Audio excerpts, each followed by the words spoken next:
Voici une liste de quelques projets financés par des prêts concessionnels dont les échéances de remboursement vont jusqu'en 2075, c'est-à-dire dans 50 ans. Plusieurs d'entre nous ici seront à la retraite en ces années-là.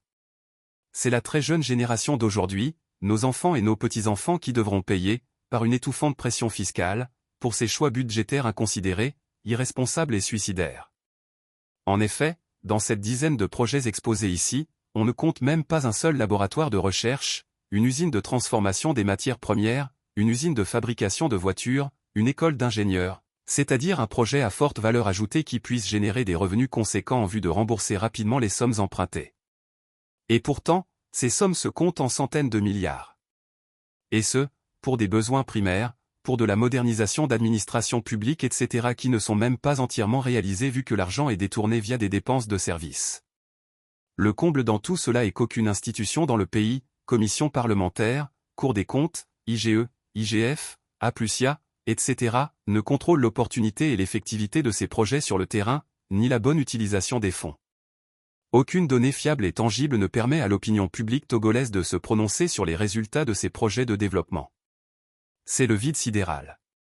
Aucune production de rapport national sur le contrôle des projets de développement financés par des prêts souverains, sur la tête des Togolais en 60 ans.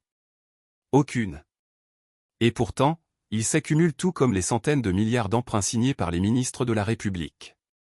Aujourd'hui, nous sommes à un taux d'endettement de 72% du PIB et plus de 61,5% de nos recettes fiscales partent chaque année dans le service de la dette.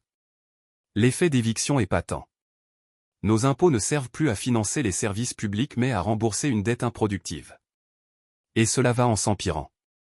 Entre mars et juin 2025, la dette publique s'est aggravée de 44 milliards de francs CFA.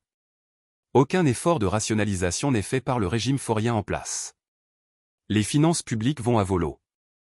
Nous, ici, nous avons commencé ce travail salutaire mais il faudra que toutes les forces patriotiques s'y joignent. Il va falloir plonger dans les méandres des éléphants blancs du régime des Gnassingbé père et fils. Et il y a du boulot.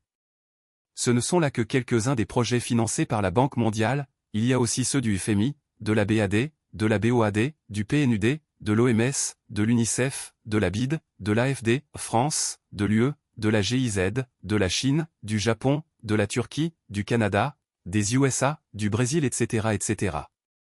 Ce régime a des comptes à rendre au peuple togolais et doit en assumer les conséquences. Trop c'est trop.